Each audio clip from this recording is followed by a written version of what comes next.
Cuando me estaba preparando para una cirugía de emergencia, el médico llamó a mi hijo y a mi nuera. Esperaba escuchar pasos corriendo por el pasillo, una voz temblorosa preguntando por mí, cualquier señal de que todavía significaba algo para ellos. Pero no llegaron. En vez de eso, mi teléfono vibró sobre la camilla y leí un mensaje que me dejó sin aire. Perdón, no podemos ir. Ya basta con la vieja molesta. Minutos después, vi una foto suya en el cine sonriendo con una caja de palomitas.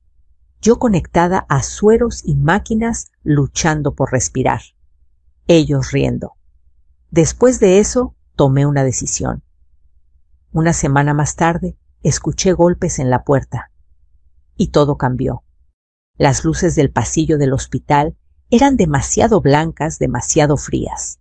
Zumbaban sobre mí como insectos enojados mientras me empujaban lentamente en una camilla estrecha que chirriaba cada vez que pasaba por una rajadura del piso. El olor a desinfectante me quemaba en la nariz y el sonido constante del monitor a mi lado marcaba un ritmo inquietante bip, bip, bip. Cada sonido era un recordatorio de que algo dentro de mí estaba fallando. «Respire profundo, señora», me dijo la enfermera con una voz suave. «Ya casi llegamos al quirófano». Asentí, pero el dolor en mi abdomen me atravesaba como una navaja. Sentía que algo explotaba por dentro. La doctora ya me había explicado que era una obstrucción grave y que necesitaba una cirugía inmediata. «No podemos esperar», había dicho mirándome directo a los ojos. Yo tenía miedo, mucho miedo, pero también estaba extrañamente calmada. Tal vez porque en ese momento, más que miedo a morir, tenía miedo a morir sola. «¿A quién llamamos en caso de emergencia, señora?», me había preguntado un residente unos minutos antes. Dije el nombre de mi hijo mayor Javier, el único que tenía. Le di su número de memoria con la esperanza de que esa vez sí contestara, de que por una vez dejara todo para venir a verme. Después de todo, yo era su madre. Yo le había dado la vida. Yo lo había cuidado cuando tuvo fiebre, cuando se cayó de la bicicleta, cuando lo rechazaron en su primer trabajo. Yo estuve ahí siempre. Mientras me colocaban el suero, vi cómo el residente marcaba el número y hablaba en voz baja de espaldas a mí. No escuché lo que decía exactamente, pero vi cómo su ceño se fruncía ligeramente. Luego colgó, volvió a marcar y después de unos segundos negó con la cabeza. «No contestan», murmuró más para sí mismo que para mí. Quise decir algo, pero en ese instante mi celular vibró sobre la mesita metálica. Mis manos temblaban cuando lo tomé. Primero fue un mensaje de voz que no abrí de inmediato, y luego un mensaje de texto. Era de mi nuera Paola. «No vamos a ir. Basta con la vieja molesta. Siempre es lo mismo contigo. Tenemos otras cosas que hacer».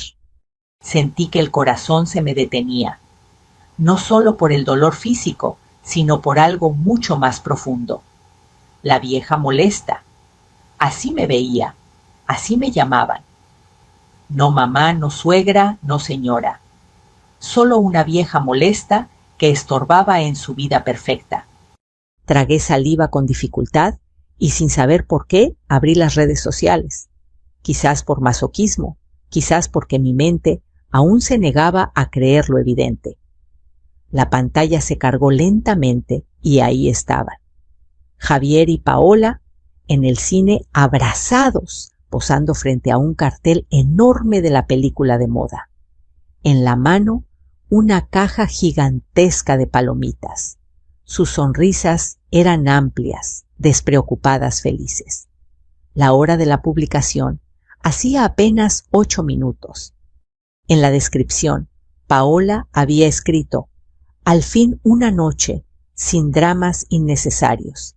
La vida es corta, disfrútenla con quien sí lo merece». Me quedé mirando la foto, por lo que pareció una eternidad. Escuché a la enfermera a lo lejos decir mi nombre, preguntarme si me sentía bien, pero todo se volvió un ruido distante, como si estuviera debajo del agua. Lo único que podía ver eran esas palabras sin dramas innecesarios. Yo conectada a una vía intravenosa, esperando entrar a una cirugía riesgosa, convertida en un drama innecesario. No lloré. Eso fue lo más extraño de todo. No salió ni una sola lágrima. En cambio, algo dentro de mí se endureció como una puerta que se cierra con llave después de haber sido golpeada demasiadas veces. Pensé en la casa donde ellos vivían. Mi casa. Pensé en los recibos que yo había pagado durante años. Pensé en todas las veces que callé para no causar problemas. Y en ese momento, acostada en una camilla fría de hospital, comprendí algo que nunca nadie me había dicho. Seguir permitiendo que me trataran así también era una forma de ayudar a que siguiera ocurriendo. Señora, vamos a administrarle la anestesia, anunció el anestesiólogo desde arriba de mi cabeza. El mundo comenzó a hacerse borroso. Las luces del techo se desdibujaron como si se derritieran y mis pensamientos se volvieron lentos, pesados. Pero antes de quedarme completamente dormida, hice una promesa silenciosa. Si salgo viva de esta cirugía, voy a cambiarlo todo. No volveré a ser la vieja molesta. No volveré a ser invisible en mi propia vida. No sabía exactamente cómo ni cuándo, pero lo sabía con absoluta claridad.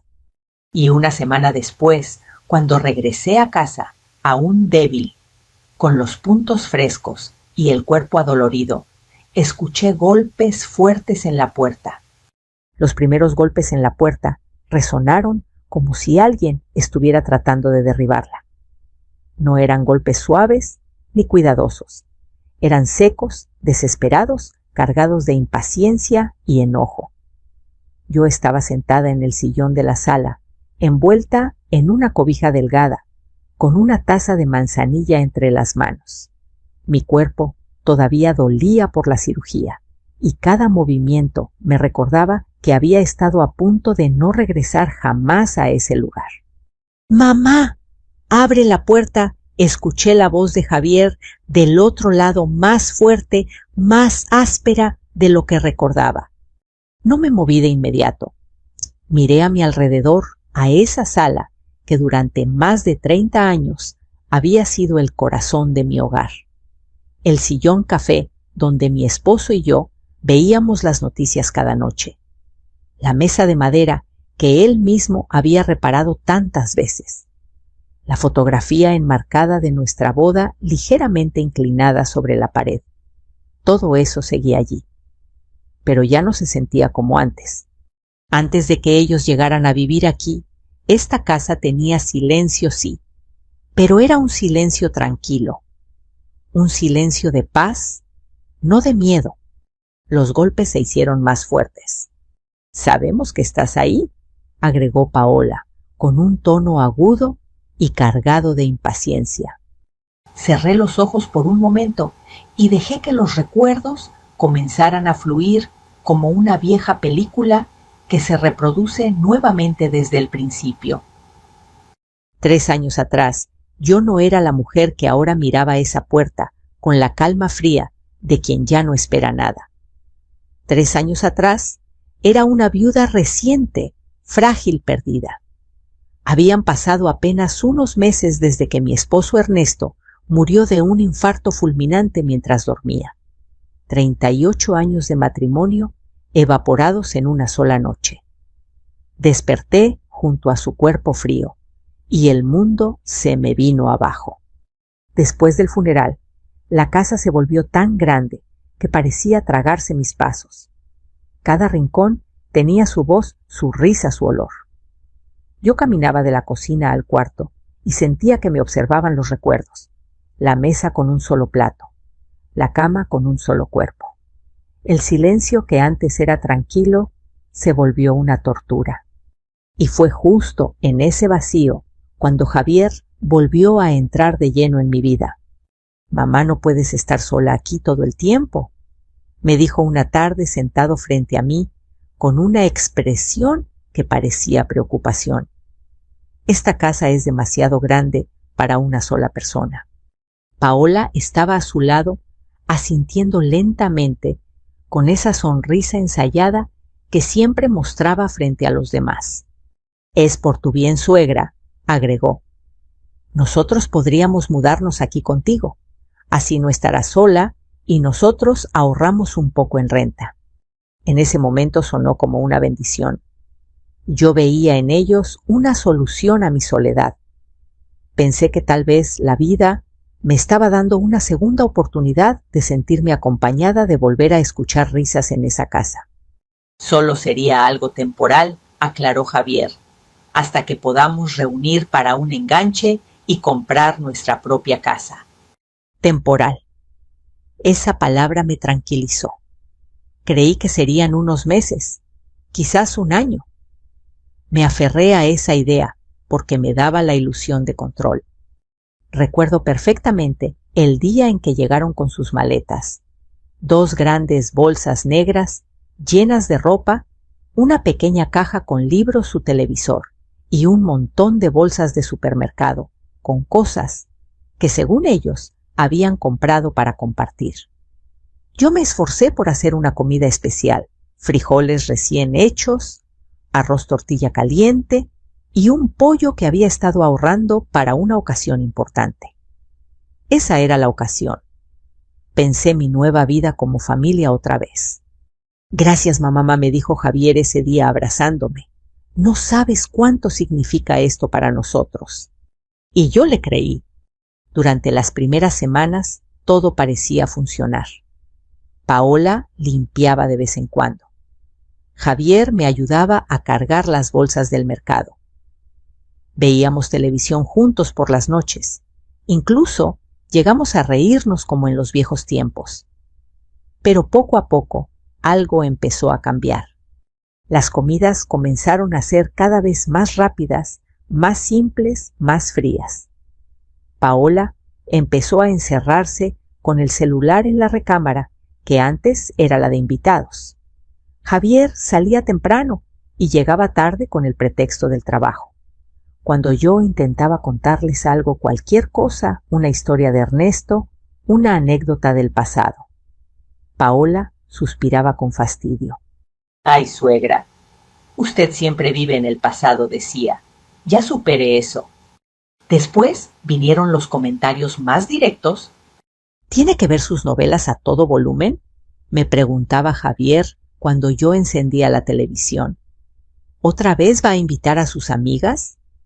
Esta ya también es nuestra casa, añadía Paola. Esta ya también es nuestra casa. Esa frase fue la primera puñalada invisible. Yo empecé a sentirme como una invitada incómoda en mi propio hogar. Dejé de traer gente, dejé de hablar demasiado, dejé de usar ciertos espacios. Me movía casi en silencio para no molestar. Aunque la casa estaba llena de ellos, yo me sentía más sola que nunca.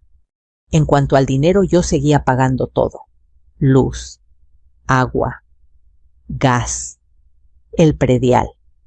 Cuando mencioné algo sobre cooperar, Paola hizo un gesto incómodo. Es que ahorita estamos un poco apretados, dijo. Pero usted tiene su pensión, ¿no? Y además, esta casa ya es suya de por vida. Esas palabras deberían haberme despertado.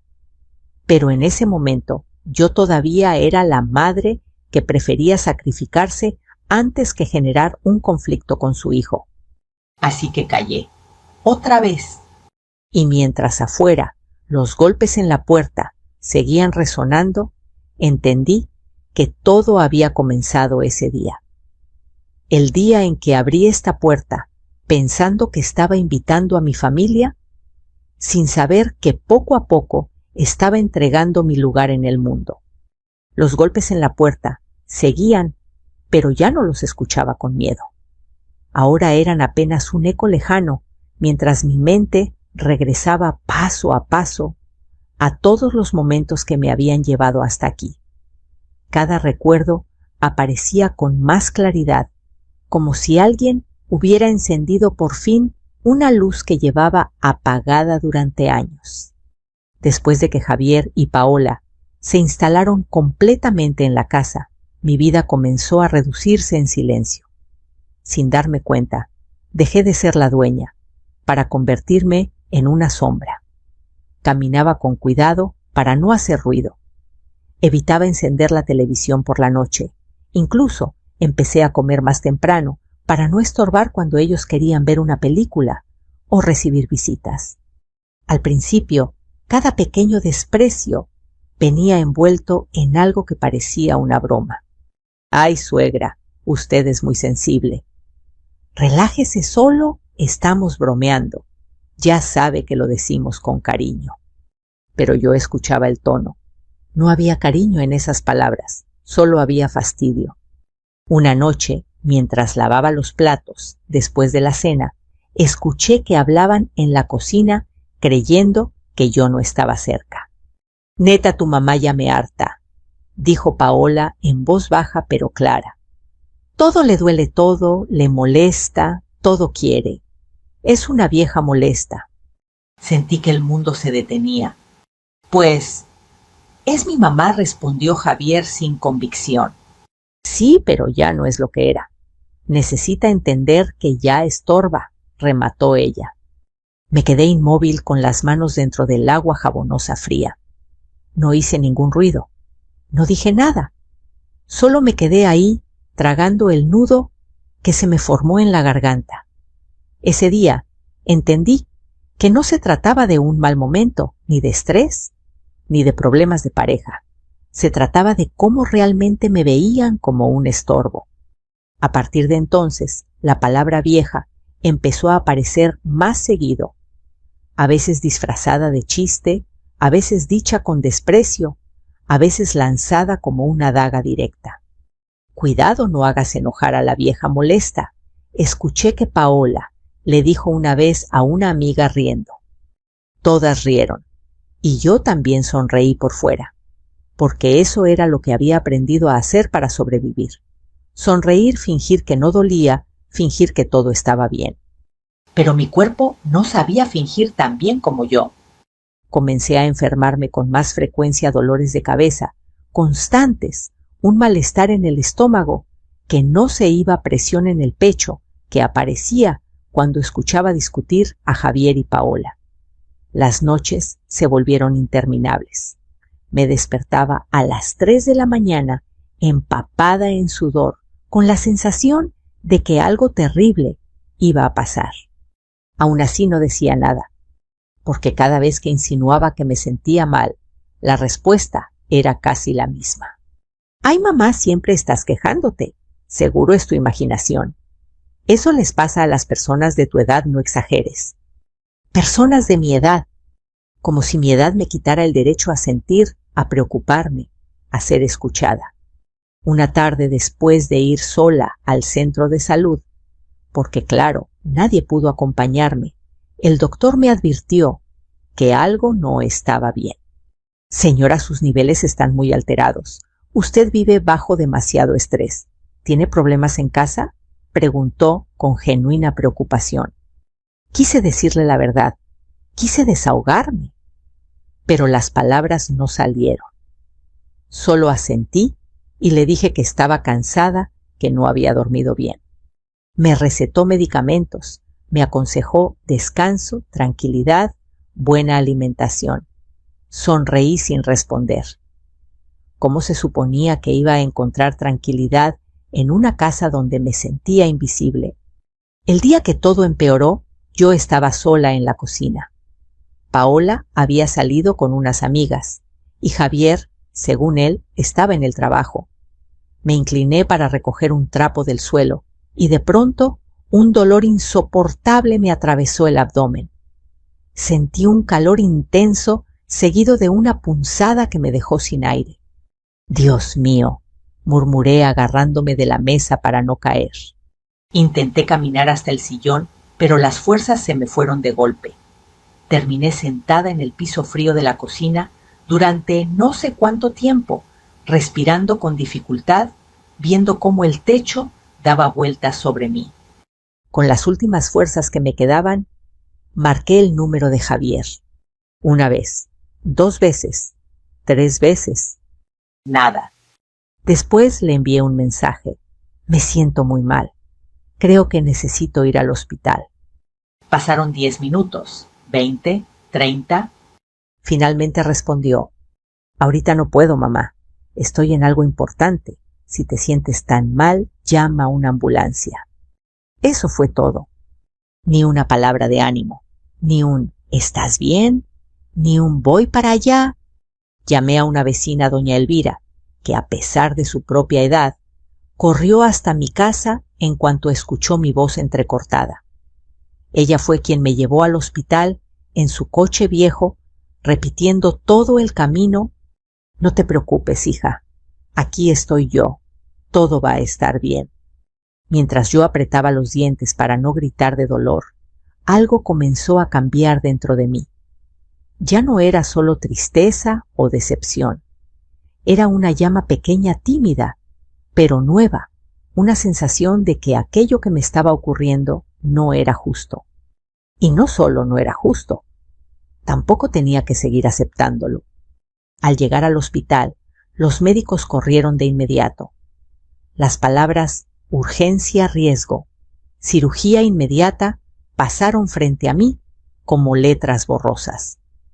Y aún así, en medio del dolor, lo único que yo pensaba era: ¿vendrá Javier ahora? ¿Vendrá por fin? La respuesta, como ya sé que sabes, fue no. Y fue en ese momento, cuando me llamaron la vieja molesta y se fueron al cine, que la última duda dentro de mí murió lentamente. No iban a cambiar, no iban a sentir culpa, no iban a cuidarme. Así que muy en el fondo, entre tubos agujas y luces blancas, tomé la decisión de que alguien sí iba a empezar a hacerlo. Yo misma. Los golpes en la puerta seguían ahí insistentes, como si pudieran romper la madera a punta de desesperación. Yo, en cambio, permanecí inmóvil unos segundos más, respirando lento, dejándome envolver por la calma extraña que me había acompañado desde que desperté de la cirugía. Esa calma no era felicidad, era algo más firme, más lúcido.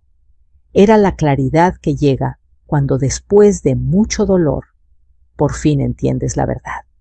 Una semana antes, cuando salí del hospital, mi cuerpo estaba débil, pero mi mente estaba más despierta que nunca. Recuerdo perfectamente la primera mañana de regreso a casa. Doña Elvira me ayudó a cruzar la puerta, cargó mis cosas y me llevó hasta el sillón de la sala. Si necesita algo solo, grite, me dijo con ternura. Yo estaré pendiente. Le agradecí con una sonrisa, y cuando se fue, el silencio volvió a instalarse en la casa, pero ya no tenía el mismo peso de antes. Esta vez no me hacía sentir pequeña. Esta vez me hacía sentir alerta. Me quedé ahí, mirando lentamente cada rincón. No había rastro de preocupación por parte de Javier ni de Paola. No había flores, ni una nota, ni un vaso de agua preparado en la mesa.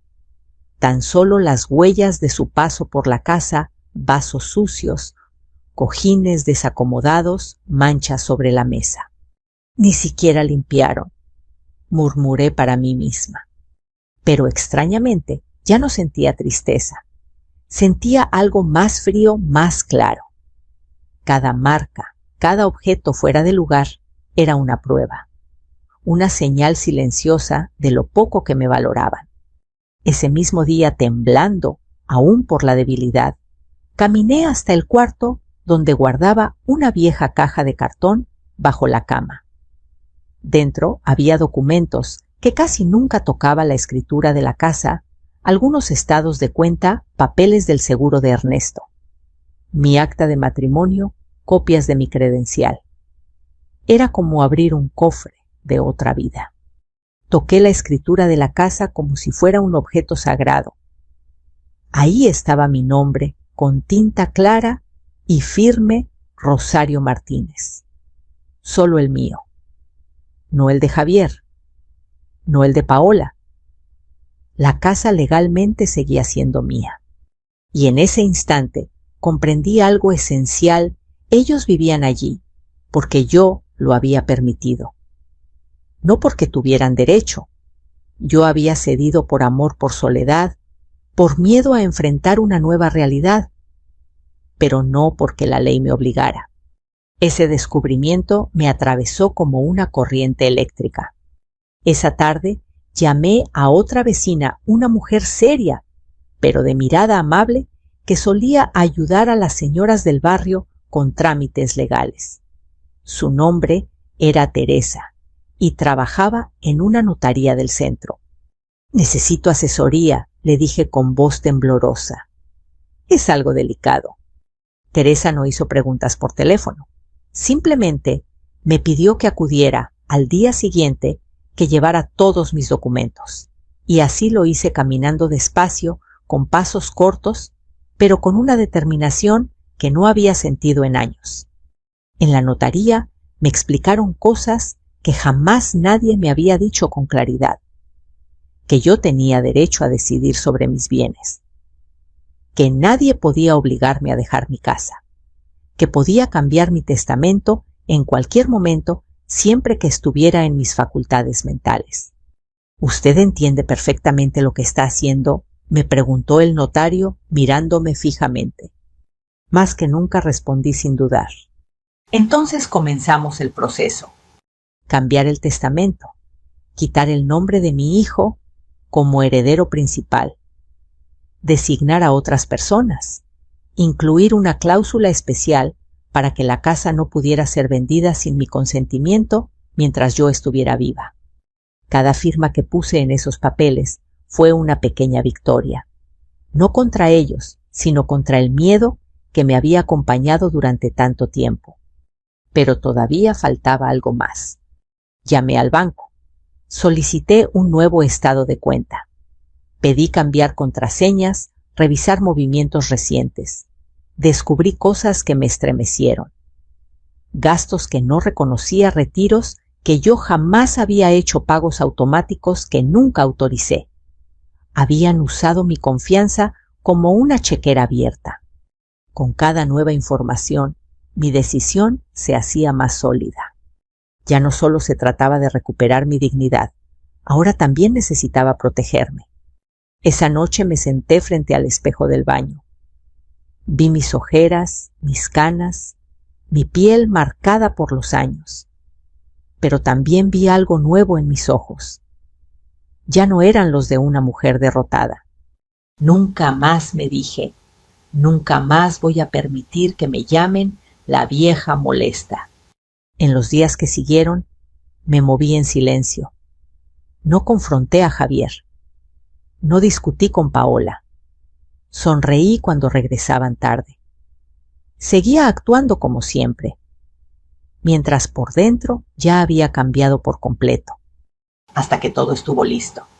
Los documentos firmados, las cuentas protegidas, mi abogado notificado y un plan claro sobre lo que ocurriría con la casa. Entonces, exactamente una semana después de haber regresado del hospital, después de ajustar cada pieza de ese nuevo camino sin que nadie lo sospechara, escuché de nuevo los golpes en la puerta. Esta vez no eran imaginarios. Eran reales, desesperados, furiosos. Y supe, sin ninguna duda, que Javier y Paola ya se habían dado cuenta de que algo había cambiado. Me levanté despacio del sillón, sentí un pequeño tirón en el abdomen, pero ya no me importó. Caminé hacia la puerta, apoyándome en la pared, y con una calma que jamás pensé que tendría frente a ellos, puse mi mano sobre la cerradura. Antes de abrir, susurré para mí misma: ahora sí van a saber lo que significa molestar a la mujer equivocada. Y giré la llave. Cuando abrí la puerta, el rostro de Javier fue lo primero que vi. Su expresión ya no era de superioridad ni de fastidio como tantas veces antes. Ahora tenía los ojos abiertos, de par en par, el ceño fruncido y la mandíbula tensa. Detrás de él estaba Paola, con los brazos cruzados, mirando hacia todos lados como si temiera que los vecinos pudieran escuchar lo que estaba a punto de suceder. ¿Qué hiciste, mamá? Fue lo primero que dijo Javier. ¿Por qué el banco me llamó? ¿Por qué nos dijeron que ya no aparecemos registrados en la casa? Su voz no era suave, no era preocupada, sonaba como la de alguien a quien le acaban de quitar algo que creía suyo. Yo no me hice a un lado. No los invité a pasar. Me quedé firme en el marco de la puerta, con una mano apoyada sobre la madera, mirándolos con la misma frialdad con la que ellos me habían observado tantas veces cuando yo era la vieja molesta. Primero bájale al tono. Javier, respondí con calma. Esta sigue siendo mi casa, y aquí nadie me grita. Paola soltó una risa nerviosa. Suegra, no sea dramática. Solo queremos entender qué está pasando. El notario nos llamó. El banco nos llamó. Y ahora resulta que usted está cambiando cosas sin decir nada. ¿Desde cuándo toma decisiones solas? La miré de arriba abajo. Por primera vez en años no vi en ella a la mujer de mi hijo. Vi a una extraña, una persona que jamás me había respetado. Desde que ustedes me llamaron la vieja molesta y se fueron al cine mientras yo entraba a cirugía de emergencia, dije sin levantar la voz. El silencio cayó sobre la banqueta como una losa. Paola parpadeó varias veces fingiendo confusión. Eso fue una broma, Rosario. Siempre te tomas todo muy a pecho. Sentí un pulso en la sien, una mezcla de rabia y lucidez. ¿Una broma? Pregunté baja, peligrosamente serena. También era broma cuando me dejaron tirada en la cocina con dolor y tuve que llamar a doña Elvira para no morirme sola. O cuando durante meses me hablaron como si yo estorbara en mi propia casa. Javier abrió la boca, pero no salió ninguna palabra. No exageres, insistió él. Nosotros te hemos estado cuidando todo este tiempo. Si vivimos aquí, es para ayudarte. No pude evitar una sonrisa amarga. ¿Ayudarme? Repetí. Explícame entonces por qué estuve una semana hospitalizada sin que tú o tu esposa aparecieran ni una sola vez. Explícame por qué descubrí movimientos bancarios que yo no autoricé. Explícame por qué la comida falta y las cuentas llegan más caras cada mes. Paola apretó los labios nerviosa. Esos son malentendidos, suegra. Las cosas se mezclaron. Pero nada de esto justifica que nos dejes en la calle. Esa frase fue como una campanada. Dejarlos en la calle. Ni siquiera se planteaban que yo pudiera necesitar algo. Solo pensaban en ellos. No los estoy dejando en la calle, respondí con firmeza. Les voy a dar el mismo trato que ustedes me dieron. Tendrán tiempo para acomodarse, buscar un lugar, resolver su vida. Pero esta casa no les pertenece, nunca les perteneció. Y ya estoy cansada de que actúen como si fuera suya. Javier dio un paso adelante. Es nuestro hogar, exclamó. Hemos vivido aquí 3 años. No dije sin moverme. Es mi hogar, y ustedes fueron huéspedes a los que les permití quedarse por amor. Un amor que claramente no supieron honrar. Por un segundo vi en su rostro algo que no había visto en mucho tiempo: vergüenza. Pero Paola se adelantó de inmediato, como siempre lo hacía cuando algo no le convenía. Esto es una traición, Rosario espetó. Todo lo que hicimos, todos los sacrificios. Me reí. Era una risa seca, corta, que no tenía nada de alegría. Sacrificios. Dime uno, Paola. Uno solo en el que pensaran en mí antes que en ustedes. No respondió. Solo bajó la mirada, pero no porque sintiera culpa, sino porque estaba calculando qué decir después. Voy a ser muy clara. Continué apoyándome mejor en la pared para no cansarme. Tengo los papeles en regla. Hablé con un notario. Hablé con un abogado. La casa está protegida legalmente, mi dinero también. Y ustedes tienen 30 días para desalojar. 30 días, Javier levantó la voz. Eso es imposible. Entonces debiste pensar en eso, antes de llamarme molesta, repliqué. El silencio volvió a caer alrededor de nosotros. Podía escuchar a una vecina barriendo al otro lado de la calle, el ladrido de un perro lejano, el rumor de una televisión encendida en alguna casa. La vida seguía su curso normal, mientras nuestro pequeño mundo se desmoronaba. Paola fue la que intentó cambiar de estrategia. Sus ojos se humedecieron de repente y su voz se volvió suave. Rosario, no se trata de dinero. Somos familia, dijo extendiendo su mano hacia mí. La miré sin tomar su mano. La familia no deja sola a una mujer que está a punto de morir en una sala de hospital, le respondí. La familia no se burla. La familia no roba sentimientos ni dignidad. Se escuchó una puerta azotarse dentro de la casa. Seguramente alguno de sus pasos había despertado a alguien. Miré más allá de ellos a los alrededores. Nunca había sentido tanto control sobre mi propia vida como en ese momento. Ahora, por favor, concluí con voz tranquila. Váyanse. Ya hablaremos de los detalles legales con el abogado. Pero aquí frente a esta puerta no tengo nada más que decirles. Javier me miró por unos segundos interminables. Había en su rostro una mezcla de furia, dolor y desconcierto.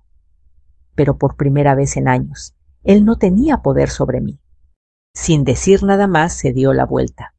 Paola lo siguió, lanzándome una última mirada llena de resentimiento. Los observé caminar hasta la banqueta, subir al coche y arrancar sin despedirse. El ruido del motor alejándose me relaxó más de lo que cualquier medicina lo había hecho. Cerré la puerta lentamente. Apoyé mi frente sobre la madera todavía tibia por el sol y respiré hondo. No estaba feliz, no estaba triste, pero tampoco tenía miedo. Solo había una sensación nueva, una sensación de libertad. Durante los días que siguieron la casa, se volvió extrañamente silenciosa. Javier y Paola apenas me dirigían la palabra cuando coincidíamos en algún pasillo o en la cocina. Se movían con prisa, con los ojos llenos de resentimiento, empacando cosas, hablando por teléfono en voz baja, murmurando mi nombre como si fuera una maldición. Yo, en cambio, sentía una calma casi irreal, como si por primera vez en años hubiera recuperado el aire que me pertenecía. Sin embargo, esa calma no impidió que comenzaran a circular los rumores. Una vecina, doña Marta, tocó a mi puerta una tarde con expresión preocupada. Rosario, ¿es verdad lo que anda diciendo tu hijo?, preguntó en voz baja. ¿Que te volviste loca, que andas cambiando papeles, que no sabes ni dónde estás parada? Sentí un ligero dolor en el pecho, pero no el de antes, no el del miedo. Este era más bien un recuerdo, una vieja herida que ya estaba empezando a cerrarse. No estoy loca, doña Marta, le respondí con suavidad. Lo único que hice fue dejar de permitir que me pisotearan. Ella me observó durante unos segundos con atención. Luego asintió lentamente. Te veo más clara que nunca, dijo finalmente, más viva que en muchos años. Y esa fue exactamente la palabra, viva. Aunque mi cuerpo aún sanaba de la cirugía por dentro, me sentía revivir. Pero Javier y Paola no se rendían tan fácilmente. Empezaron a hablar con familiares lejanos, con primos, con conocidos. Decían que yo estaba actuando por influencia de terceros, que alguien me había manipulado, que estaba confundida por la anestesia. Incluso llegaron a insinuar que debía ser evaluada por un psiquiatra. Durante muchos años, ese tipo de comentarios me habría destrozado. me habría llenado de culpa, de duda, de esa sensación terrible de no saber si estaba haciendo lo correcto. Pero esta vez no. Esta vez sabía exactamente lo que estaba haciendo. Al tercer día recibí una llamada del abogado que había contratado. Rosario, quiero que sepa que todo está en orden, me informó. Legalmente su hijo y su nuera no tienen ningún derecho sobre la propiedad, y si continúan difamándola, podemos tomar cartas legales también en ese sentido. Colgué el teléfono con una tranquilidad que jamás hubiera imaginado. Yo, una mujer de más de 60 años viuda, callada durante tanto tiempo, estaba ganando una batalla que ni siquiera sabía que podía pelear. Mientras tanto, también empecé a hablar con otras personas que conocían a Javier y Paola. Poco a poco, como piezas de un rompecabezas que empieza a encajar, comenzaron a salir detalles que yo desconocía. No eres la única a la que han tratado. Así me confesó una antigua compañera de trabajo de Paola. Ya ha tenido problemas con gente que la ayuda y luego los deja tirados. Otra vecina me contó que semanas antes de mi cirugía había visto a Javier discutiendo con Paola afuera del banco, hablando sobre problemas de dinero, sobre préstamos, sobre tarjetas. Yo no sabía nada de todo eso. En mi ignorancia, les había dado techo, agua, comida y estabilidad, mientras ellos arrastraban consigo deudas y caos. Una tarde, mientras organizaba algunos papeles en la mesa del comedor, encontré entre mis antiguos documentos una libreta pequeña que casi nunca usaba. Empecé a escribir.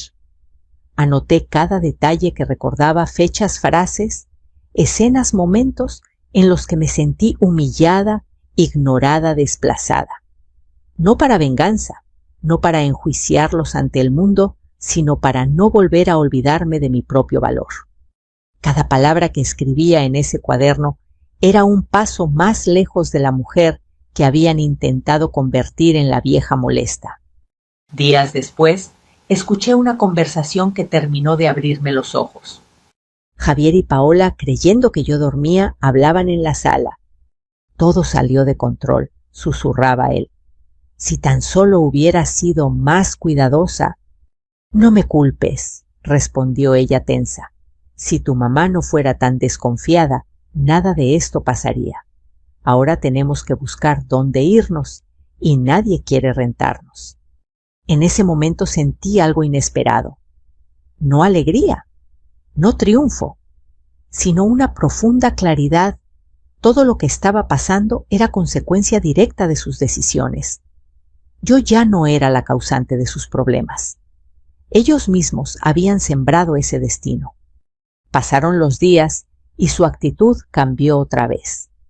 De la ira pasaron a la súplica.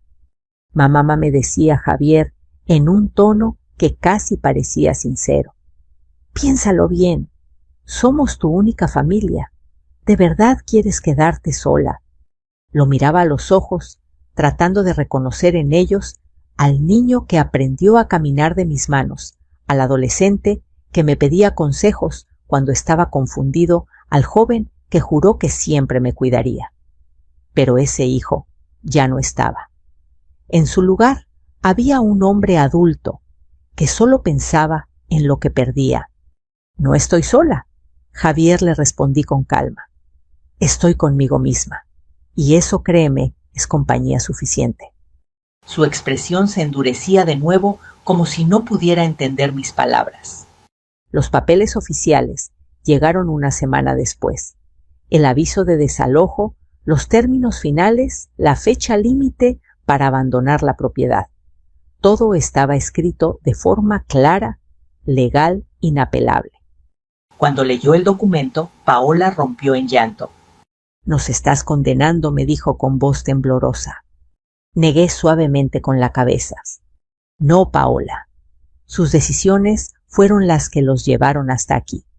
Yo solo estoy retomando el lugar que nunca debí perder». Esa misma tarde vi cómo comenzaron a empacar de verdad. No solo ropa, sino cuadros pequeños, adornos, cosas que habían adquirido mientras ocupaban la casa. Y por primera vez, desde que se mudaron, fue a mí a quien pidieron permiso para sacar algo. Y yo decidí otorgarlo solo en parte, porque la casa era mía, y también su historia. Mientras los observaba preparar su salida inevitable, sentí algo que jamás creí posible: compasión por ellos, pero sobre todo respeto por mí misma. La vieja molesta ya no existía. Lo único que quedaba era una mujer despierta. El día en que Javier y Paola se fueron de la casa, no hubo gritos ni escenas dramáticas como las de las telenovelas que tanto me gustaban. No hubo disculpas sinceras, ni abrazos de despedida, ni promesas de cambio. Solo hubo un silencio pesado, lleno de cosas que nunca se dijeron y que en el fondo ya no tenían sentido decir. Los vi cargar las últimas cajas en la cajuela de su coche. Paola evitaba mirarme. Javier me miró apenas un instante antes de subir al asiento del conductor. En sus ojos había algo parecido al orgullo mezclado con dolor, pero ya no era mi responsabilidad descifrarlo ni aliviarlo. Cuando el auto arrancó y dobló la esquina, supe que una etapa de mi vida acababa de cerrarse para siempre. Me quedé de pie frente a la puerta abierta durante un largo momento. El aire fresco de la tarde entraba en la casa moviendo suavemente las cortinas que yo misma había lavado unos días antes. Observé el espacio vacío, libre, silencioso. Y por primera vez en años, ese silencio no me asustó. Me abrazó. Entré a la sala, cerré la puerta detrás de mí y caminé despacio por cada rincón, como si estuviera conociendo de nuevo el lugar donde había pasado la mitad de mi vida. Toqué las paredes, las mesas, las sillas. Era la misma casa, sí, pero ahora se sentía diferente. Ya no estaba cargada de tensión ni de miradas de desprecio. Volvía a ser mía. Esa noche dormí en mi cuarto, no en el pequeño espacio que me había relegado en los últimos años. Extendí las sábanas con cuidado, abrí la ventana para que entrara el aire nocturno y me acosté mirando el techo. Mi cuerpo todavía sentía algunas molestias de la cirugía, pero dentro de mí había una paz que ninguna medicina podía ofrecer. Los días siguientes fueron tranquilos. Empecé a ordenar la casa poco a poco, sin prisas. Regalé algunas cosas, conservé otras. Cambié pequeñas decoraciones, abrí espacios, moví muebles. Cada cambio era también un recordatorio de que ahora mis decisiones no dependían de nadie más.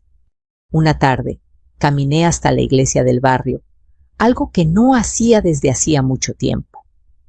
Me senté en una banca de madera, cerré los ojos y agradecí. No solo por estar viva, sino por haber despertado a tiempo, por haber tenido el valor de escuchar esa voz interior que durante años había ignorado.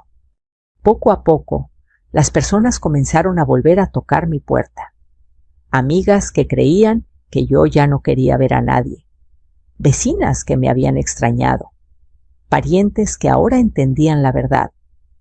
Lejos de sentir vergüenza, yo les abría con una sonrisa tranquila, sin dar explicaciones innecesarias. «Te ves distinta», Rosario me dijo una tarde doña Elvira mientras tomábamos café. «Te ves más fuerte». «No más fuerte», le respondí, «solo más mía». Fue entonces cuando tomé la última decisión importante respecto a la casa. No quise venderla ni alquilarla.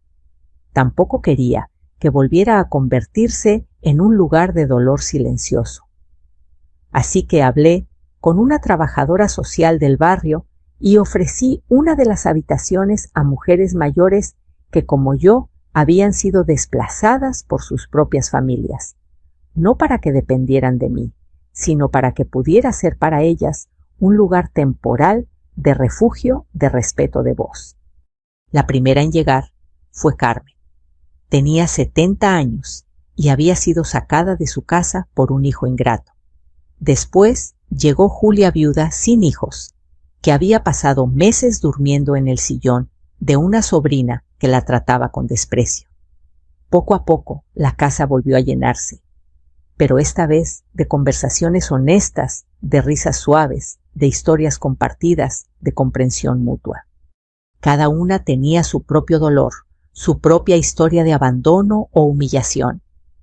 Y sin darnos cuenta, nos fuimos convirtiendo en una pequeña familia construida no por la sangre, sino por la dignidad compartida. Una noche, mientras lavábamos los platos juntas, Carmen me miró y dijo: «Sabes, si no fuera por esta casa, yo estaría perdida. Pero aquí me siento persona otra vez». Sentí un nudo en la garganta, pero no de tristeza, sino de profunda gratitud. Yo también le respondí. De Javier supe muy poco al principio. Algunas personas me dijeron que se habían ido a otra ciudad. Otros dijeron que estaban pasando por momentos difíciles. A veces pensaba en él, claro que sí. Sigue siendo mi hijo, aunque haya olvidado serlo conmigo. Pero ya no sentía aquella devastación que me acompañaba antes. Lo recordaba con amor distante, sin permitir que su recuerdo me lastimara. Con el tiempo, incluso, llegó una carta. No tenía remitente claro, pero reconocí su letra de inmediato. «Mamá, no supe valorar quién eras. No supe protegerte como debí. No sé si algún día me perdones, pero quería que supieras que por primera vez entiendo el daño que te hice». La leí en silencio y la guardé en una caja pequeña. No sabía si el perdón debía llegar ni cuándo, pero ya no necesitaba esa respuesta para seguir adelante. El verdadero cierre de mi historia no fue verlo arrepentido. Fue verme a mí misma, un año después, caminando por el mercado, eligiendo frutas, saludando a la gente, respirando hondo, sintiéndome libre, útil, respetada. Ya nadie me llamaba la vieja molesta. Ahora me llamaban Rosario, solo Rosario. Y si algo aprendí de todo este camino es esto: que nadie que te ame de verdad te hará sentir como una carga. Que nadie que te respete te llamará un estorbo.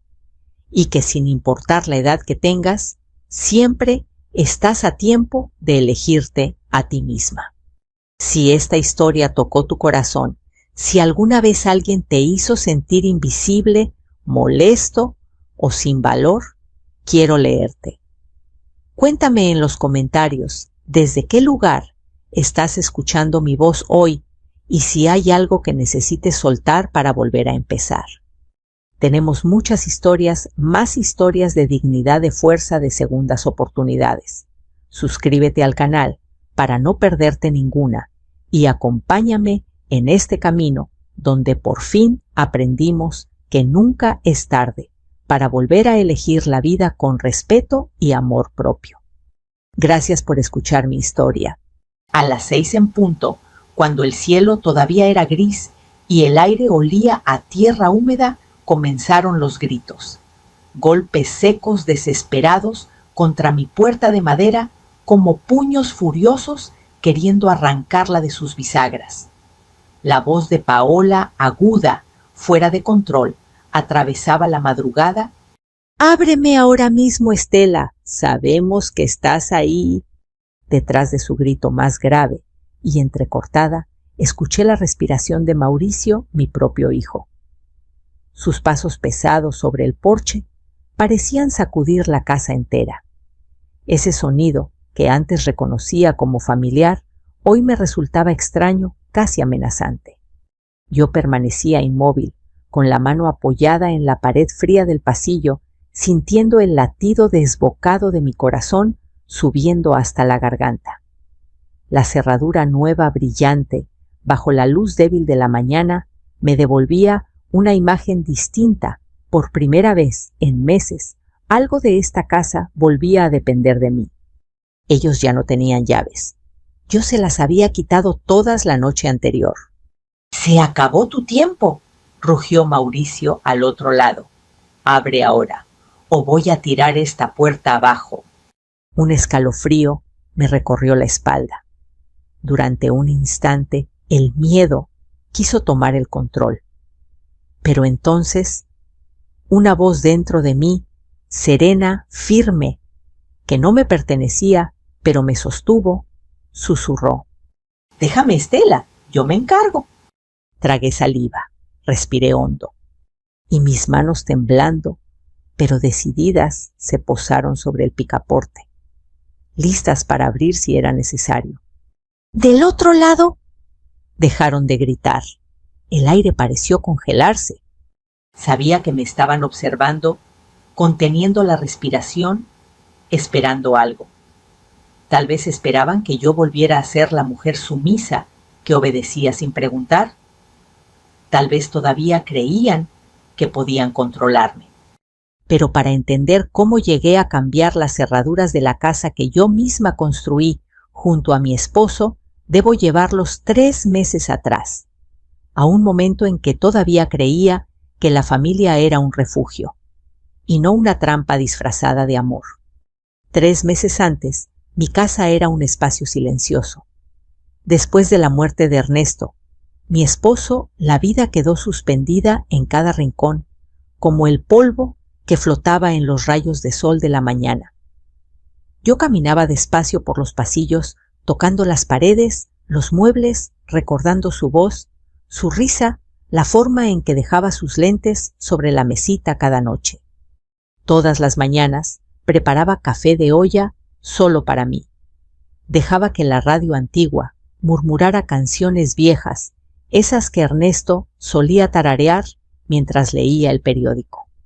La casa no era grande, pero estaba llena de nuestra historia, el comedor donde celebramos nuestro primer aniversario, la mecedora donde dormité tantas tardes, la pequeña repisa con la figurita de la Virgen de Guadalupe que él compró en nuestra luna de miel. Esa tarde, mientras remendaba una cortina vieja, escuché un golpe tímido en la puerta. Era Mauricio. No lo veía tan inquieto desde que era niño y le tenía miedo a la oscuridad. Sus ojos evitaban los míos. A su lado estaba Paola con una sonrisa rígida, de esas que no llegan al corazón. «Mamá, necesitamos un favor», murmuró. Me explicaron que habían dejado su departamento, que el dueño lo vendería y ya no tenían dónde vivir, que solo sería por un tiempo corto hasta que se acomodaran. Promesas vestidas de necesidad. Detrás de ellos, cargando pequeñas mochilas y juguetes, estaban mis nietos. Sus caras cansadas me atravesaron como un puñal. Sentí como aquel viejo amor materno que creía marchito volvía a latir con fuerza. «Esta es su casa», les dije, sin imaginar que esas palabras marcarían el inicio de mi desaparición. La primera semana fue casi feliz. Escuchaba pasos, risas, voces infantiles que llenaban nuevamente los cuartos. Lucía me ayudaba en la cocina. Mateo corría por el pasillo, donde Ernesto solía barrer los domingos. Paola preparaba jugo por las mañanas, y aunque dejaba los vasos sucios sobre la mesa, yo no decía nada. Me parecía un precio pequeño por volver a escuchar vida dentro de estas paredes. Pero algo empezó a cambiar de una forma lenta, casi invisible. Un día regresé del mercado con un ramo de flores y encontré que las cortinas que Ernesto había colgado con tanto cuidado habían sido reemplazadas por unas grises sin alma. «Las viejas estaban llenas de polvo», dijo Paola sin siquiera mirarme. En el comedor, las fotografías de nuestra boda ya no estaban. En su lugar había un cuadro moderno frío sin historia. «Es hora de renovar», Estela añadió. «No puedes vivir atrapada en el pasado». Aquellas palabras me dejaron una herida silenciosa. Intenté convencerme de que tenía razón. Tal vez era momento de algunos cambios, pero en el fondo sabía que no estaba renovando la casa, estaba borrando mi vida. Días después, Abrí el viejo armario de Ernesto buscando su aroma. Las cajas con sus recuerdos habían desaparecido. Su reloj, su sombrero, las cartas que me escribió cuando trabajaba lejos. Mauricio. Lo enfrenté al regresar. ¿Dónde están las cosas de tu padre? Él ni siquiera me miró. Paola dijo que ya eran cosas viejas, que había que tirar todo eso. Sentí que algo se quebraba dentro de mí con un sonido que solo yo escuché. Pero aún así guardé silencio, porque el amor de una madre puede ser una venda que aprieta los ojos hasta dejarnos ciegas. Lo que no sabía en ese entonces era que esas primeras pérdidas, las cortinas, las fotos, los recuerdos eran solo el comienzo. El primer paso de un plan mucho más oscuro que se estaba armando dentro de mi propia casa, mientras yo seguía creyendo que aún me pertenecía. Si cierro los ojos, todavía puedo escuchar los primeros sonidos que anunciaron el cambio. No eran golpes de rabia ni gritos como aquel amanecer 3 meses después. No, eran pasos nuevos recorriendo mi casa, pasos que no reconocía, pasos que no pedían permiso. El eco en el pasillo sonaba distinto, más pesado, como si cada huella marcara un territorio que ya no me pertenecía del todo. Me levanté despacio con la misma bata de algodón que Ernesto siempre alababa por ser suavecita como tú. Caminé hacia la cocina con cautela, tratando de entender ese ruido extraño que se había apoderado de la mañana. El olor del café ya no era el mismo. No era el café de olla con canela que yo preparaba con calma. Era un olor fuerte, artificial, casi amargo. En la mesa vi a Mauricio mirando su celular sin levantar la vista y a mis nietos peleando por un pedazo de pan. Paola estaba de espaldas, moviéndose con autoridad en una cocina que siempre había sido mía. «No hay pan dulce», dijo sin saludarme. «A los niños no les gusta ese». Sus palabras cayeron en el aire sin cuidado, como si yo fuera una extraña en mi propio hogar. «Hoy no alcancé a ir a la panadería», respondí con voz baja. «Pues deberías organizarte mejor». Estela replicó sin voltearme a ver. «Ya hay más personas viviendo aquí». «Más personas», como si yo fuera solo una más. Mauricio no intervino. No levantó la vista. Se limitó a seguir deslizando el dedo sobre la pantalla, como si ahí se encontrara algo más importante que su propia madre. Ese gesto de indiferencia me dolió más que un grito, porque entendí algo. La puerta que les había abierto no era solo la de madera, era la de mi vida. Y ahora ellos caminaban dentro de ella como si siempre hubiera sido suya. Con el paso de los días comenzaron los cambios. Primero pequeños detalles casi imperceptibles, luego transformaciones que me arrancaban pedazos del alma. Un lunes regresé del mercado y encontré a 2 hombres dentro de mi casa, moviendo muebles del cuarto, que siempre había sido mío, y de Ernesto. Nuestro cuarto, el lugar donde envejecimos juntos. «¿Qué hacen?», pregunté con un hilo de voz. «Estamos reorganizando la casa», respondió Paola sin mostrar sorpresa. «Ese cuarto ahora nos corresponde a nosotros. Usted puede acomodarse en el del fondo. Es más pequeño, pero suficiente». No me pidió permiso, no me preguntó, simplemente decidió. Quise hablar, defender mi lugar, pero algo dentro de mí me ató la lengua. Pensé en mis nietos, en la necesidad, en el sacrificio. Me repetí esas palabras que tantas madres han pronunciado antes que yo: todo es por mis hijos. Tomé mis pocas cosas y caminé hacia el cuarto del fondo con una cama vieja y una ventana pequeña por donde apenas entraba la luz. Al caer la noche, me acosté mirando el techo descascarado, sintiendo por primera vez que yo ya no tenía un lugar real en mi propia casa. Aún así, guardé silencio. Días después, un ruido me despertó en la madrugada. voces ajenas, risas altas, música que retumbaba contra las paredes. Caminé hasta la sala y encontré a varias personas desconocidas sentadas sobre mi sillón, comiendo, bebiendo, dejando restos sobre la mesa donde Ernesto solía apoyar sus manos grandes y cansadas. ¿Qué significa esto?, pregunté temblando. Relájese, dijo Paola, con una sonrisa burlona. Son amigos. Estamos celebrando que todo empieza a cambiar. Todo empieza a cambiar. Esa frase me quedó grabada en la piel, porque sí, todo estaba cambiando, pero no para bien. A partir de ese momento, la casa se llenó de pasos desconocidos, voces extrañas, miradas que pasaban frente a mí sin reconocerme. Hablaban delante de mí, como si yo no estuviera, planificaban cosas que no me incluían. Un día escuché a Paola hablando por teléfono. La señora ya no sabe ni dónde está parada. Pronto todo quedará a nuestro nombre. Sentí un frío recorrerme de pies a cabeza. Más tarde, mientras buscaba la cuchara de madera que Ernesto me había tallado a mano, noté que ya no estaba. Tampoco encontré su reloj de pared, ni el álbum de fotos de cuando Mauricio era un niño pequeño, sonriendo con los dientes llenos de dulces. ¿Dónde están mis cosas?, le pregunté a mi hijo, mirándolo directo a los ojos. Mamá, ya no necesitabas todo eso, contestó incómodo. Son recuerdos viejos. Es hora de avanzar. Recuerdos viejos. Para él eran solo objetos.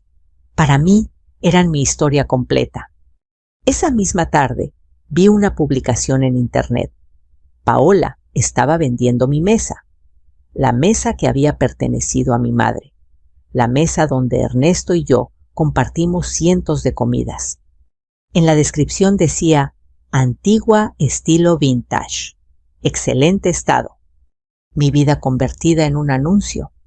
Fue entonces cuando comprendí que no se trataba solo de que vivieran conmigo. No se trataba de ayudar a una familia en apuros. Estaban borrándome. Y sin darme cuenta del momento exacto, mi propio hogar comenzó a sentirse como una jaula donde yo tenía la llave, pero no el valor para salir. Hasta que algo dentro de mí, muy profundo, muy antiguo, comenzó a despertar lentamente. La casa siempre había sido un reflejo de mí, no por ser grande ni lujosa, sino porque cada objeto, cada rincón, cada raya en la pared tenía una historia que me pertenecía. Durante años caminé por esos pasillos sabiendo exactamente dónde estaba cada cosa, incluso con los ojos cerrados. Pero lentamente, sin que nadie me pidiera permiso, esas certezas comenzaron a borrarse. Una tarde regresé del mercado con una bolsa llena de verduras frescas y unas flores para la Virgen. El sol caía fuerte sobre la banqueta y mis piernas se sentían cansadas. Abrí la puerta esperando ver el comedor como siempre, y lo que encontré me dejó sin aire. No había mesa, no había sillas, no estaba el aparador. Solo un espacio vacío, frío, desconocido, como si alguien hubiera arrancado un pedazo de mi pecho y lo hubiera dejado expuesto al mundo. ¿Dónde está todo?, pregunté, apoyándome contra la pared para no caer. Paola apareció con una serenidad falsa, como si nada importante hubiera ocurrido. Lo vendí esta mañana, dijo. Vino un señor y se llevó todo en una camioneta. Nos pagó bien. Sentí un zumbido en los oídos. ¿Vendiste? Mis cosas, susurré. Estaban estorbando a Estela. Además necesitamos dinero para unos arreglos. Esta casa necesita verse más moderna. Mi casa. Pensé sin atreverme a pronunciar esas palabras en voz alta. Mauricio entró en ese momento. Es para mejorar todo, mamá dijo sin mirarme. Tienes que entenderlo. Lo miré intentando reconocer al niño que había criado, pero solo vi un hombre con la mirada vacía de culpa. Ese día algo cambió en mí. No fue un grito, no fue una escena, fue un vacío profundo, silencioso, como si una parte de mí se hubiera desprendido sin que pudiera impedirlo. Y sin embargo, seguí callando. A partir de entonces, comenzaron a tratarme como si yo no estuviera. Hablaban frente a mí de vender la casa, de cambiarla, de hacerla negocio. Hablaban de inversiones, de planes de futuro. Un futuro en el que yo no aparecía. Una noche, mientras intentaba dormir en el cuarto del fondo, escuché risas en la sala. Me levanté despacio y caminé sin hacer ruido. Paola estaba con dos mujeres que no conocía bebiendo vino en mis vasos. «Esta casa tiene mucho potencial», decía una de ellas. «¿Es suya? Pronto estará todo a nuestro nombre», respondió Paola con una sonrisa que me heló la piel. El aire pareció detenerse un instante. Regresé a mi cuarto sin que me vieran. Me senté en la cama, mirando mis manos envejecidas. ¿En qué momento dejé de existir? Un par de días después, mientras doblaba una blusa que Ernesto me había regalado años atrás, la puerta se abrió bruscamente. Paola estaba ahí con una caja en los brazos. «Voy a usar este cuarto para guardar cosas», dijo. «Usted puede llevar lo que necesite al cuartito del patio. Total, ya casi no usa nada». «Este es mi cuarto», murmuré. «Ya no. Ahora lo necesito yo», respondió cerrando la puerta sin esperar mi reacción. Esa noche dormí en una pequeña cama, improvisada junto al lavadero. El frío del suelo subía como una serpiente por mi espalda. El sonido del agua goteando marcaba cada segundo lento, cruel. Fue ahí, en medio de esa oscuridad, cuando comprendí que ya no se trataba solo de cambios. Me estaban desplazando. Me estaban borrando. Al día siguiente, mientras barría unas hojas secas del patio, escuché voces dentro de mi casa. No eran invitados, eran hombres que tomaban medidas, señalaban paredes, revisaban rincones. «Si la remodelan bien, la pueden vender en una fortuna», dijo uno. «Sí, pero primero hay que sacar a la viejita», contestó otro riendo por lo bajo. La escoba se me cayó de las manos. ¿Sacarme de mi propia casa? Una rabia silenciosa comenzó a subir desde mi estómago hasta mi pecho. No era una rabia violenta, era una rabia antigua, contenida como una fuerza que había estado dormida durante años y ahora despertaba lentamente. Esa noche no pude cerrar los ojos. Recordé a Ernesto. Recordé sus manos sosteniendo las mías, su voz débil en la cama del hospital.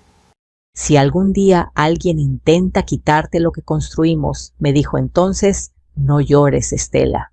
Lucha, aunque sean nuestros propios hijos». Abrí los ojos en la oscuridad. Por primera vez en meses, supe que no iba a seguir guardando silencio. A la mañana siguiente, escuché a Paola y a Mauricio hablando en la cocina. Me acerqué sin hacer ruido. «En cuanto firme unos papeles, todo será nuestro», decía ella. «Ya encontré un lugar barato afuera de la ciudad. La mandamos ahí y nadie preguntará nada». «¿Y si se niega?», preguntó él. «No lo hará», respondió Paola con seguridad. «Está sola. Depende de nosotros más de lo que cree». Sentí que algo se encendía dentro de mí. Se equivoca, pensé. No sabe lo que está a punto de despertar. Ese mismo día caminé hasta una pequeña ferretería del barrio y compré un grabador diminuto. El muchacho del mostrador me miró sorprendido. «¿Para qué lo necesita, señora?». «Para no olvidar la verdad», le respondí. Desde entonces lo escondí bajo una maceta detrás de la cortina debajo del sofá. Cada día recogía más palabras, más planes, más mentiras. Y cada noche, al escucharlas, una nueva versión de mí comenzaba a tomar forma. Una versión que ya no iba a desaparecer. Esa tarde, En una hoja de papel rasgada, escribí con mano temblorosa pero decidida: no me voy a ir en silencio. Lo miré durante un largo momento y supe que ya no había vuelta atrás. Lo que ellos creían que era mi final, en realidad era apenas el comienzo. Los días que siguieron fueron un ejercicio doloroso de control. Yo seguía cumpliendo con lo cotidiano: barrer el patio antes de que el sol calentara las piedras, regar las plantas, que Paola había descuidado, poner agua a hervir para un café que ya no olía a hogar. Por fuera nada había cambiado demasiado. Por dentro, en cambio, cada minuto se sentía como una batalla silenciosa. Mauricio y Paola aparecían más relajados, casi demasiado confiados. Hablaban alto en la cocina, se reían con exageración, hacían planes sin molestarse en disimular. Creían que yo era solo una anciana cansada, resignada. Creían que no escuchaba, pero escuchaba todo. Cada noche encerrada en el pequeño cuarto del patio, sacaba el grabador escondido entre mis ropas. Presionaba el botón con manos temblorosas y dejaba que sus propias voces llenaran el aire. En cuanto le quitemos todas las llaves, decía Paola, en una de las grabaciones, va a depender de nosotros para todo. Así se acostumbra, así se rinde. Apreté los labios. Sentí como la vergüenza se convertía en fuego dentro de mí. Quitarme las llaves. Las llaves de la casa que yo había pagado con años de sacrificio. Esa noche ya no lloré, no recé pidiendo fuerzas, simplemente tomé una decisión.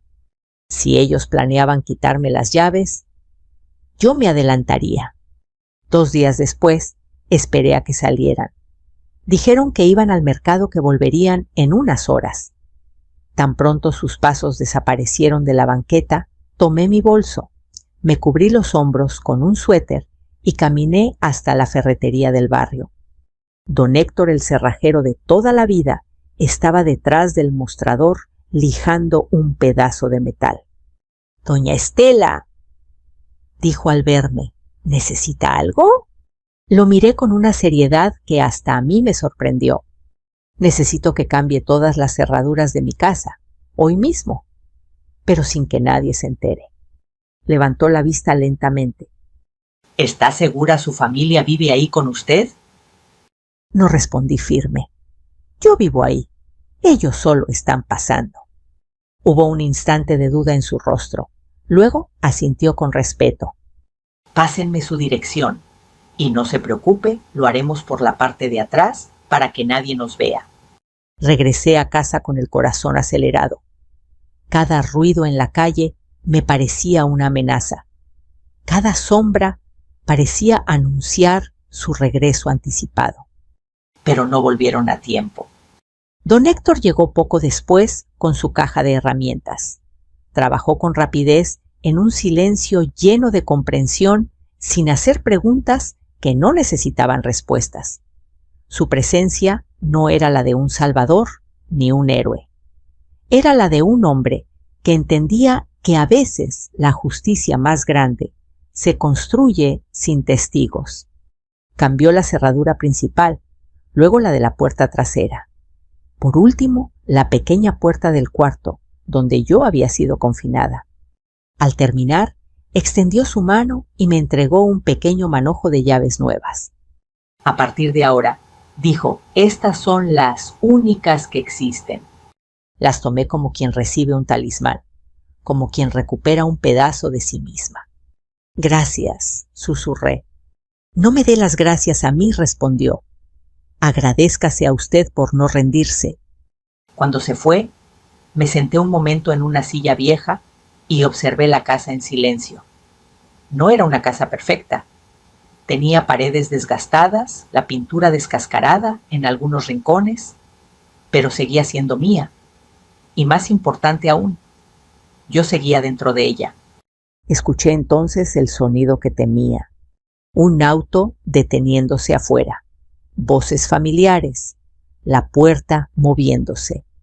—¿Qué pasa? —escuché gritar a Paola desde afuera. —¡La llave no entra! —Estela —dijo Mauricio golpeando con fuerza—, ¿qué le hiciste a la puerta? Me levanté despacio. Cada paso que daba hacia la entrada era una afirmación de algo que nunca antes había defendido mi lugar en el mundo. Me detuve frente a la puerta. No la abrí. Solo apoyé mi mano plana sobre la madera fría. —Buenos días —dije con calma. —La llave no sirve —gritó Paola histérica. —¿Qué hiciste? Las llaves que tenían ya no sirven —respondí sin alzar la voz.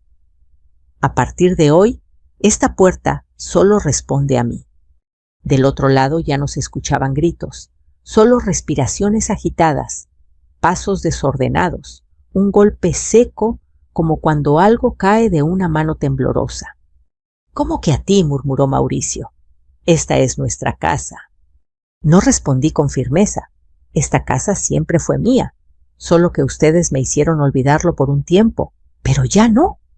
Hubo murmullos, un suspiro contenido. El aire parecía inmóvil, espeso, cargado de una verdad que ninguno de los dos esperaba escuchar. Saqué el pequeño grabador de mi bolso. Me acerqué a la rendija de la puerta y apreté play. Sus propias voces llenaron la calle. Le quitamos las llaves, la mandamos a un lugar barato. Nadie preguntará. No hubo respuesta inmediata. Nadie gritó, nadie discutió, nadie se defendió. Lo único que se escuchó fue algo que no les había pertenecido en meses. Miedo. —Mamá, tenemos que hablar —dijo finalmente Mauricio, con una voz más pequeña que la de un niño. Apoyé la frente contra la puerta. —Llevan meses hablando a mis espaldas —le respondí. Ahora me toca a mí decidir en qué idioma quiero escucharles, o si quiero escucharlos en absoluto. Y por primera vez desde la muerte de Ernesto, algo hermoso me llenó por dentro. No era miedo, era fuerza. Durante varios segundos no se escuchó nada del otro lado. El aire quedó suspendido como si incluso el viento se estuviera conteniendo. En la calle, un perro ladró a lo lejos. Una vecina corrió la cortina discretamente desde su ventana. Todo parecía normal, pero detrás de mi puerta el tiempo se había detenido. Podía sentir su presencia, el temblor en la respiración de Paola, el peso de Mauricio apoyado contra la madera. Podía imaginar su confusión, su miedo, su incredulidad. —¡Mamá! —dijo finalmente Mauricio en un susurro quebrado. —Abre, por favor. Tenemos que arreglar esto. Apoyé la espalda contra la puerta, cerrando los ojos por un momento. ¿Arreglar qué? La mentira, la traición, el plan para arrancarme mi vida y encerrarme en un lugar lejos del mundo. —No hay nada que arreglar —respondí con calma—. Todo está ya bastante claro. —No es lo que piensas —intervino Paola, ahora con una voz suplicante. Estábamos bajo mucha presión, sin dinero, sin opciones. Fue un error. —No mencionaste la presión cuando planeabas vender mi casa —le respondí. Tampoco hablaste de error cuando elegías un asilo barato para enviarme. Del otro lado nadie respondió. Solo se escucharon pasos nerviosos y una respiración agitada que chocaba contra la puerta. Entonces la voz de Mauricio cambió. Ya no era suplicante. Se volvió tensa, oscura. —Ábrenos, mamá —dijo—. No hagas esto más complicado, o voy a entrar por la fuerza. Sentí que mi corazón se apretaba, pero no retrocedí. Entonces escuché el sonido que me heló la sangre metal arrastrándose por el suelo. Por la pequeña ventana con reja pude verlo. Un martillo pesado en su mano. El mismo que usaba cuando trabajaba en construcción. El mismo que yo había limpiado cuando volvía del trabajo lleno de polvo. Durante un instante volví a ver al niño que hacía juguetes con cartón, que me traía flores arrancadas del parque. pero la imagen se rompió cuando levantó el brazo. Mauricio, dijo Paola alarmada, no hagas eso. Sus palabras no nacían del amor, sino del miedo a las consecuencias. Yo di un paso hacia adelante. No grité, no supliqué. Hablé. ¿Vas a destruir la misma puerta donde marqué tu altura cuando eras niño? Dije en voz alta.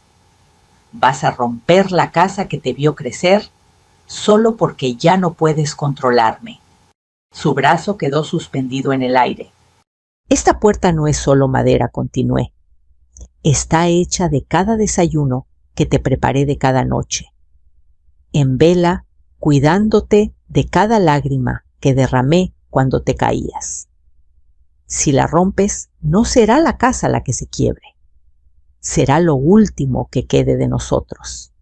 El martillo cayó al suelo con un sonido seco definitivo. El barrio entero parecía estar escuchando ahora. Algunas personas ya se asomaban desde las banquetas, desde las ventanas, murmullos, miradas, ojos, que por fin veían lo que había estado ocurriendo bajo ese techo. Mauricio apoyó su frente contra la puerta. Yo no quería que esto pasara, susurró.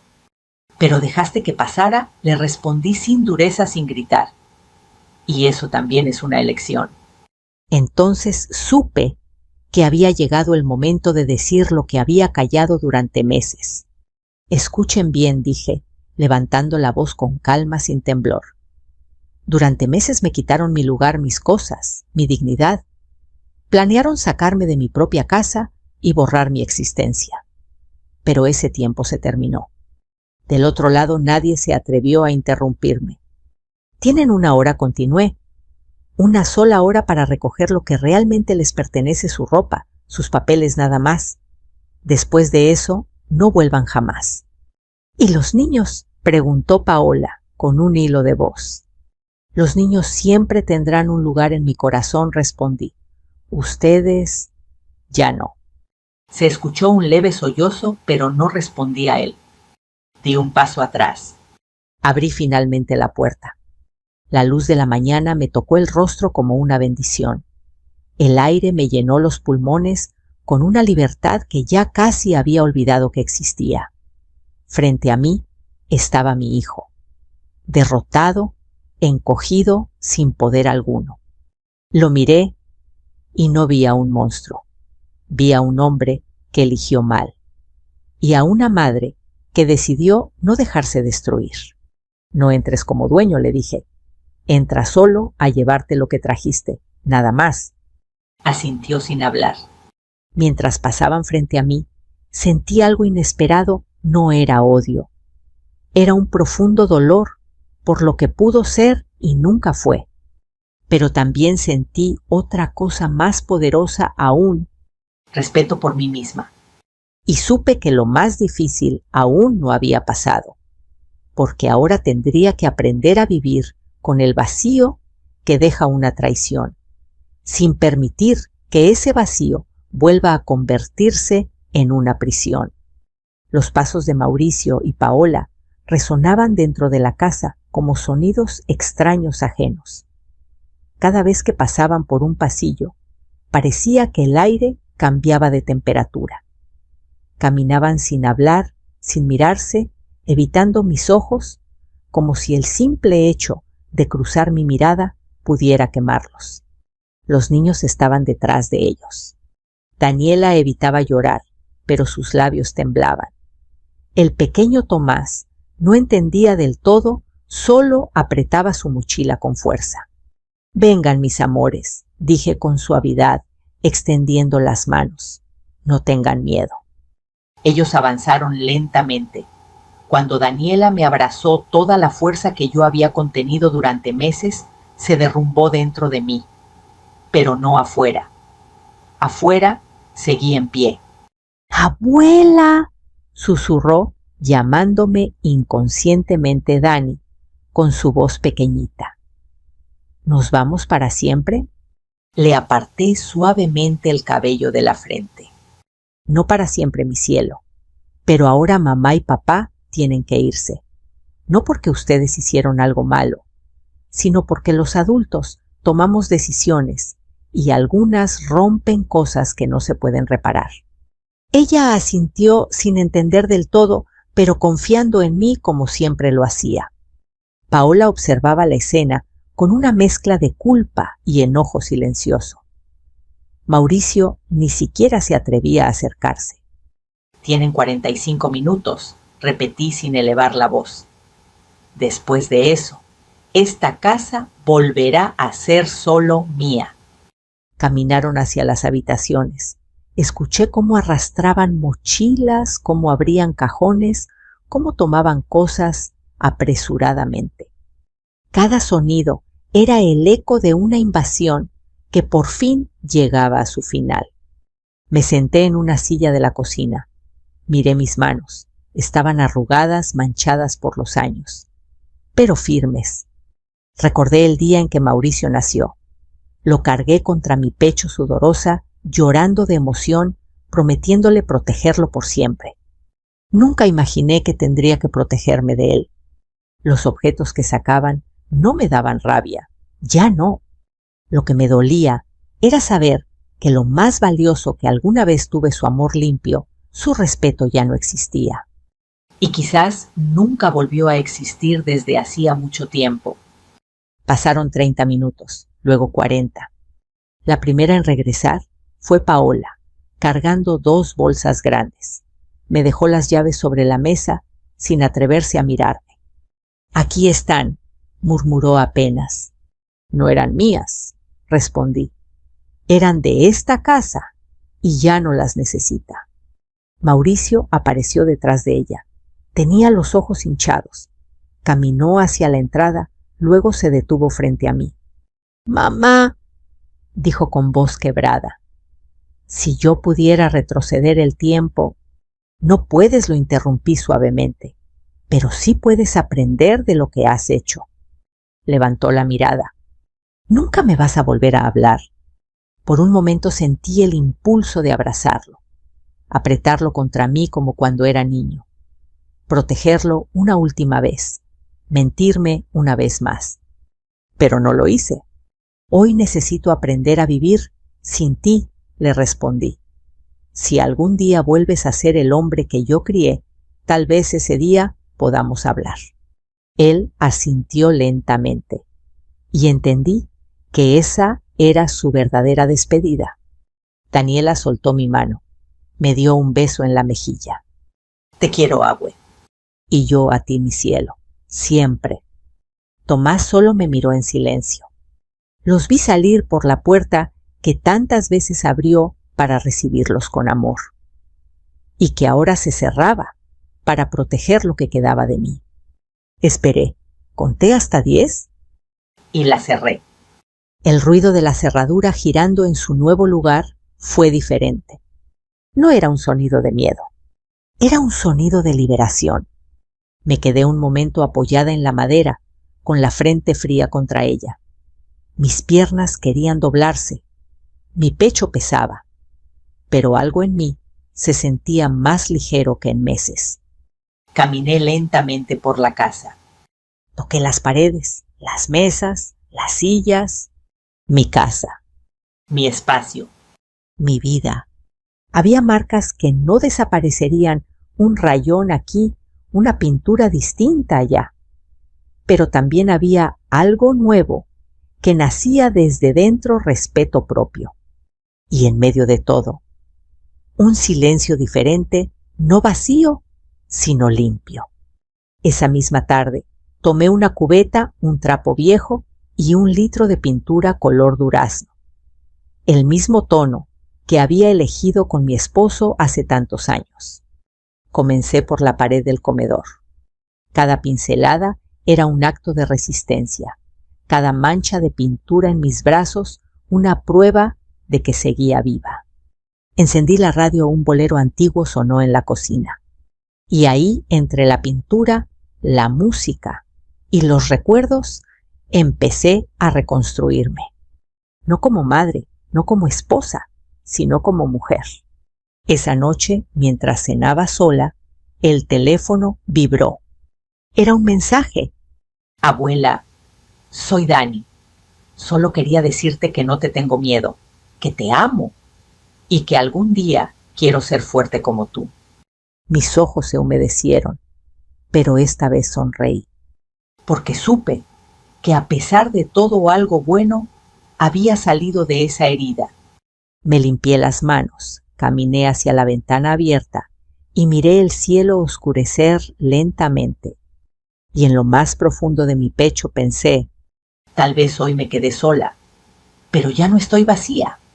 La primera noche que dormí sola en la casa fue extraña. No había pasos en el pasillo. No había puertas que se cerraban de golpe. No había voces discutiendo desde la habitación del fondo. Solo el leve sonido del viento entrando por las rendijas y el tic-tac del reloj de la sala, el mismo que había colgado mi esposo cuando cumplimos 20 años de casados. Me acosté boca arriba mirando el techo. No sentía miedo, tampoco tristeza profunda. Lo que sentía era algo nuevo: espacio. Espacio para respirar, espacio para pensar, espacio para volver a escucharme. Al día siguiente desperté temprano. Abrí las cortinas nuevas que había cosido la noche anterior, todavía con las puntadas imperfectas de unas manos cansadas, pero decididas. El sol entró suavemente como si también él respetara mi proceso. Preparé café, me senté en la mesa sola. Y por primera vez en mucho tiempo, el silencio no dolía. Era un silencio limpio, un silencio que me pertenecía. Pasaron los días. Volví a ordenar la casa a mi manera. Quité cosas que no reconocía como mías. Limpié rincones que habían estado olvidados. Puse nuevamente las fotos de mi esposo donde siempre estuvieron. No por aferrarme al pasado, sino para honrar lo que fuimos. También hice algo que no había hecho en años: salí sola. Caminé hasta el mercado del barrio, saludé a las señoras que siempre me veían pasar con la cabeza gacha. Esta vez caminé con la frente en alto. Compré flores frescas, margaritas como las que me gustaban cuando era joven. Esa misma tarde llamé a mi vecina Clara. ¿Quieres venir a tomar café mañana?, le pregunté. ¿Te sientes bien?, se sorprendió. Hace mucho que no invitas a nadie. Me siento viva, le respondí. Y era verdad.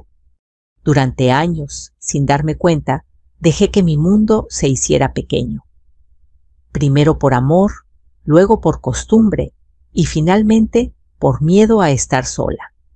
Pero ahora entendía algo importante: la soledad no es lo mismo que el abandono. Yo no estaba abandonada, solo estaba libre. Un viernes por la tarde, mientras barría el patio, escuché el timbre. Al principio dudé. Sentí un pequeño temblor en el pecho. No esperaba a nadie. Me acerqué despacio. Miré por el pequeño vidrio de la puerta. Era Daniela, sola. Mi corazón dio un vuelco. Abrí sin dudar. «¡Abuela!», dijo en un susurro. La abracé antes de que terminara la frase. «Pasa, mi amor». Nos sentamos en la sala. Le serví un vaso de agua como siempre hacía. «Papá está trabajando mucho. Casi no está en casa», me contó. «Y mamá se fue para siempre». No pregunté nada más sobre ella. Ya no necesitaba conocer su historia. «Yo quería venir», añadió. «Necesitaba verte». La miré con calma. «No tienes que elegir entre nadie, Daniela. Tú puedes amar a quien quieras. Yo no voy a ponerte en medio de nada». Ella asintió. «Quiero venir a aprender a coser contigo y pintar y a que me cuentes historias como antes». Sonreí. «Esta casa siempre tendrá una silla para ti». Y en ese momento comprendí que el amor verdadero no desaparece, solo se transforma. Las semanas pasaron, los meses también. Volví a reír más seguido. Volví a cantar mientras cocinaba. Volví a sentirme mujer, no solo madre, no solo abuela. Un día, mirando mis manos manchadas de pintura entendí algo que nunca nadie me había dicho, pero que necesitaba aprender. No me quedé sola, me elegí a mí. Elegí la calma en vez del caos. Elegí el respeto en vez del miedo. Elegí la dignidad en vez del sacrificio vacío. Y eso nadie pudo quitármelo. Ni las puertas golpeadas, ni las palabras duras, ni las amenazas, ni las noches de llanto escondido. Porque cuando una mujer entiende su valor, ya no hay nada ni nadie que pueda quebrarla. Y ahora, a ti que escuchas estas palabras, quiero preguntarte algo con todo mi corazón. ¿Desde dónde me estás escuchando hoy? Tal vez desde una casa llena, tal vez desde un cuarto en silencio, tal vez desde un lugar donde también estés aprendiendo a volver a empezar.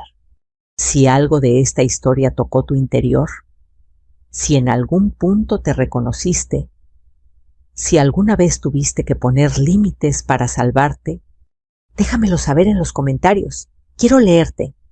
Quiero saber quién está del otro lado de la pantalla. Y si sientes que estas palabras pueden ayudar a alguien más, compártelas.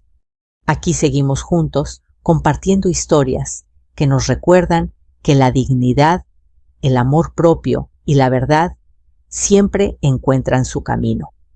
Gracias por escuchar, gracias por sentir, gracias por estar. Y también puedes apoyarme directamente usando el botón Super Thanks. Tu apoyo significa muchísimo para mí. Los quiero mucho y nos vemos en el próximo video